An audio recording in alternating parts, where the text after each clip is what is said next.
नमस्कार, स्वागत है हमारे YouTube चैनल द ईपीएफ गुरु में। हम आज बात करेंगे ईपीएस नरे पेंशन याची की बड़ी खबर का। लंबे समय से इंतजार था, आखिरकार वो घड़ी आपके सामने आ गई है। आपकी पेंशन की रकम को लेकर एक बड़ी खबर आई है, जिसमें आप सभी की पेंशन की मांग कर भाग की जाएगी। जन दोस्तों, पेंशन की मांग को लेकर यहाँ पर विचार दिया गया है, लेकिन आपको सभी को पेंशन कैसे मिलेगी, इसके लिए आपको हर पार्ट को पूरी तरह से समझना होगा। या किस हिस्से में रहने वाले लोगों को कितनी पेंशन मिलेगी, कौन सी पार्टी में आने वाले लोगों को कितनी पेंशन मिलेगी, ये हम इस वीडियो के माध्यम से आपको बताएंगे। तो कर भाग में आपकी पेंशन पुर्जर को विभाजित कर दिया गया है। हाल ही में सुप्रीम कोर्ट का रिकॉर्ड आया था, जिसमें जस्टिस वीडू यूलित ने आप सभी के लिए अंतिम निर्णय भी जारी कर दिया है। तो दोस्तों, अंतिम में जस्टिस फाइनल ने आप सभी के लिए अंतिम निर्णय लिया है कि बिक्री किसने की है, और साथ ही साथ आप सभी की पेंशन ग्रेडर 500 हो गई है या नहीं हुई है, और किसान पेंशन योजना के तहत कौन कौन से किसान हैं, इसके बारे में पूरी जानकारी इस वीडियो में हम आपको देने वाले हैं। इसलिए दोस्तों, आपसे हाथ जोड़ के निवेदन है कि अगर आप ईपीएस नरे प्राइवेट पेंशन धारक हैं तो कृपया इस वीडियो को छोड़ के बिल्कुल मत करना। जा दोस्तों, स्किप करना की गलती मत करना, वीडियो को आगे पीछे बिल्कुल भी मत करना। अगर आप वीडियो को आगे पीछे करके देखो तो दोस्तों, आपको ये पता नहीं चल पाएगा कि आपको कितनी पेंशन मिलेगी, आपने कितना अंशदान दिया है, कितने सालों तक सेवा की है, ये आपको कतई मालूम नहीं चलेगा। लेकिन अगर आपने वीडियो को स्टेप बाय स्टेप पूरा सुना फिर समझा तो दोस्तों, आपको ये मालूम हो जाएगा कि आप सभी को कितनी पेंशन मिलेगी। पेंशन के लिए आपको नया कोई दूसरा वीडियो देखने की भी जरूरत नहीं पड़ेगी। तो दोस्तों, सुप्रीम कोर्ट का इसके बारे में क्या आदेश आया है, और साथ ही कर भाग कौन से हैं जिसमें आपको पेंशन मिलेगी, इसके बारे में चलिए बिना किसी देरी के हम आपको बता देते हैं फॉर बेस्ट मिक्सर के साथ।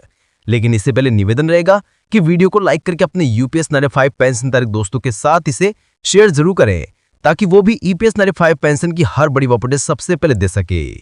तो दोस्तों, चलिए शुरू करते हैं आज की इसी वीडियो को। अपडेट बता देते हैं। सबसे पहले हम बात करेंगे सुप्रीम कोर्ट के फैसला की, जिसके बाद आपको बताएंगे कि आखिरकार कर भाग के अंदर आप सभी की पेंशन बढ़ोतरी को कैसे बांटा गया है। तो सबसे पहले दोस्तों, यहाँ पर सुप्रीम कोर्ट में आप सभी की ईपीएस नरे 5 पेंशन का केस फिर से खोल दिया गया है। ये दोस्तों, ईपीएस नरे 5 पेंशन के लिए यहाँ पर सुप्रीम कोर्ट में 4 नवंबर 2012 का फैसला देने के बाद धीरे धीरे करते हुए 40 याचिकाएं अब तक दर्ज की जा चुकी थी। जहां 40 याचिका दर्ज होने के बाद सुप्रीम कोर्ट का मुख्य न्यायाधीश शिवाई चंद्र जुड़ा ने यहाँ पर बड़ा आदेश दिया था। चंद्रचूड़ के अनुसार यहाँ पर कहा गया था कि पेंशन धारकों का जो मामला था वो पहले भी 3 जजों की बेंच के द्वारा गठित करके सुनाया गया था, उसका फैसला। तो एक बार फिर से 3 जजों की बेंच गठित करना अनिवार्य है, क्योंकि दोस्तों आप लोग जानते हैं कि 4 नवंबर 2012 को सभी पेंशन धारकों को एक बड़ी खुशखबरी मिली थी 3 जजों की बेंच के द्वारा, और वो ये खुशखबरी थी कि 8000 की सैलरी लिमिट आप सभी के लिए खत्म कर दी गई। और वो खुशखबरी पैंसा से देश के बाहर दस्तक दी जाती दोस्तों, आपकी 68 याचिका दायर होने के बाद आपको मिली थी। 78 याचिकाओं के बाद आप सभी के लिए सुप्रीम कोर्ट एक्शन में आया था, और सुप्रीम कोर्ट ने 4 नवंबर 2012 को आप सभी के लिए फैसला सुनाया था। तो एक बार फिर से आप सभी के लिए हाल ही में सुप्रीम कोर्ट का बड़ा आदेश आ चुका है।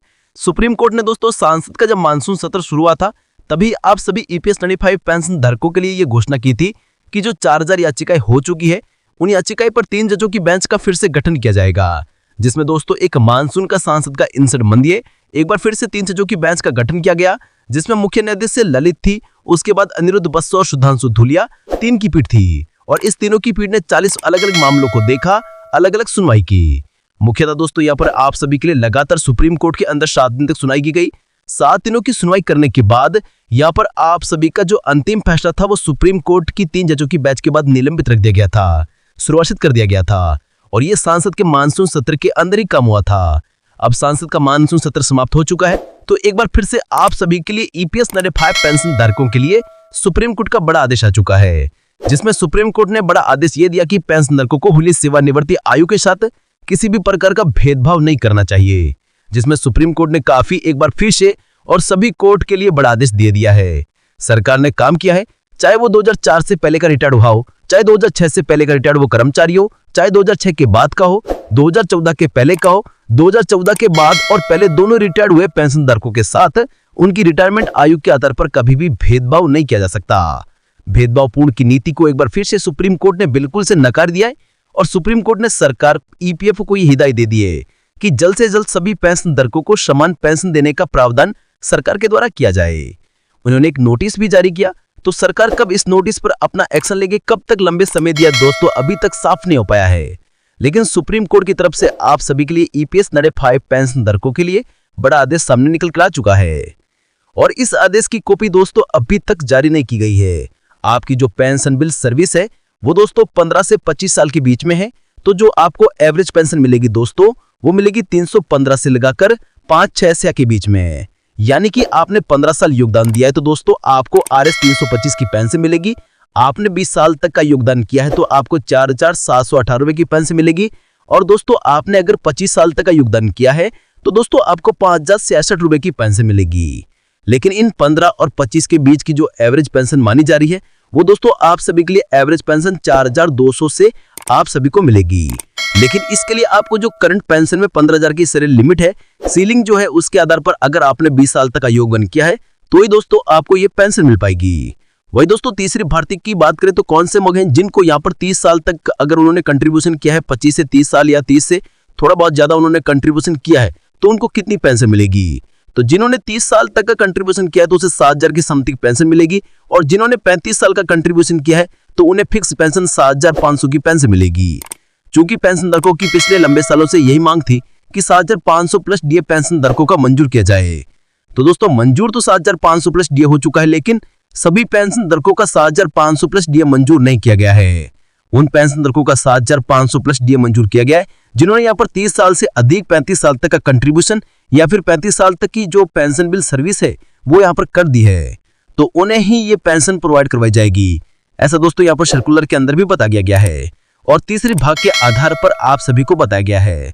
अब दोस्तों अंतिम पार्ट और चौथा पार्ट आता है जिसके अंदर आप सभी को पेंशन RS 9,000 या फिर इससे भी अधिक की पेंशन मिलेगी। जहाँ दोस्तों ये पेंशन आपको सैलरी के आधार पर मिलेगी और ये पेंशन उन लोगों को दी जाएगी जिन्होंने ज्यादा पेंशन पाने के ऑन ऑप्शन को सिलेक्ट कर रखा है। जब दोस्तों अगर आपने ज्यादा पेंशन पाने के ऑप्शन को सिलेक्ट कर लिया है तो दोस्तों आप सभी के लिए बड़ी खुशखबरी है। इसमें दोस्तों अलग अलग आपको पेंशन मिलेगी, आपकी सैलरी कितनी है उसके आधार पर आपको पेंशन मिलेगी। अगर दोस्तों आपने 35 साल तक का योगदान किया है जिसके आधार पर आपकी जो सैलरी 23,000 थी तो दोस्तों यहाँ पर आपको RS 12,000 की पेंशन मिलेगी। यानी कि दोस्तों ये जो पेंशन मिलने वाली है ये पेंशन आपको ओल्ड पेंशन स्कीम यानी कि OPS की तरह मिलेगी, जो कि सैलरी की आधी पेंशन यहाँ पर आप सभी को प्रोवाइड करवा दी जाएगी। इस प्रकार का अपडेट आया है। अगर किसी की सैलरी RS 25,000 प्रति महीना थी तो उसे 11,750 पेंशन मिलेगी। अगर किसी भी व्यक्ति की सैलरी RS 50,000 प्रति महीना थी तो उसे RS 5,000 की पेंशन मिलेगी। और अधिकतम जो सैलरी इस सर्कुलर के आधार पर आई गई है, लेकिन ये दोस्तों मीडिया की खबरें के आधार पर आप सभी को जानकारी मिल रही है। वहीं दोस्तों हम आगे बात करने वाले हैं कि आप सभी को कितनी पेंशन मिलेगी। पेंशन धारकों का मुख्यतः जो सवाल है वो यही है कि दोस्तों आप सभी को पेंशन कितनी मिलने वाली है। चूंकि कर पार्ट में यहाँ पर आप सभी की पेंशन बढ़ोतरी को डिवाइड कर दिया जा चुका है जो दोस्तों, जिसमें यहाँ पर आपको शुरुआत में RS 2,000 RS 200 की पेंशन से लगाकर यहाँ पर आपको 93,000 तक की पेंशन या फिर उससे भी अधिक की पेंशन मिल सकती है। इसके बारे में बाकायदा साफ साफ लेटर में यहाँ पर बता दिया गया है। लेकिन दोस्तों आप कौन से लोग हैं, आपको कितनी पेंशन मिलेगी, आपने कितना अंशदान दिया, कितने साल तक आपने सेवा दी, कितने वर्षों का आपका योगदान है, तो इसके आधार पर आपको कितनी पेंशन मिलेगी ये दोस्तों चलिए अब हम आपको बताते हैं स्टेप बाय स्टेप। लेकिन दोस्तों वीडियो आप इसकी भी ना करें, वीडियो को पूरा देखें, तब भी आपको सही से पता चल पाएगा, सही से ये मालूम हो पाएगा कि आप सभी को कितनी पेंशन यहाँ पर मिलने वाली है। तो दोस्तों सबसे पहले बात करते हैं कि जिन लोगों ने यहाँ पर 10 साल या फिर 10 साल से कम का कंट्रीब्यूशन किया है, 10 साल से कम का योगदान दिया है, तो उन पेंशन धारकों की पेंशन में कितनी बढ़ोतरी की गई है और उन पेंशन धारकों को कितनी पेंशन मिलने वाली है। क्या दोस्तों EPS 95 पेंशन सीमा के आधार पर अगर किसी भी व्यक्ति ने यहाँ पर 10 साल तक का कंट्रीब्यूशन किया है तो दोस्तों उस व्यक्ति की जो पेंशन है वो दोस्तों एवरेज 1,500 की पेंशन मिलेगी। क्योंकि अभी तक आदेश आया लेकिन 15,000 की सैलरी लिमिट के आधार पर ही अब सबको पेंशन मिल रही है। नया सर्कुलर अभी आपके लिए नहीं आया है। तो अगर आपने 10 साल या उनका कम का योगदान है तो दोस्तों आपको एवरेज पेंशन प्राप्त होगी RS 1,500 की। अब ये तो हो गया दोस्तों पहला पार्ट। अगर दूसरे पार्ट की बात करें तो दोस्तों आपने 15 साल से ज्यादा साल के बीच का अगर आपने सिर्फ 15,000 की लाइफ लिमिट के आधार पर कोई रियायती वेतन दिया है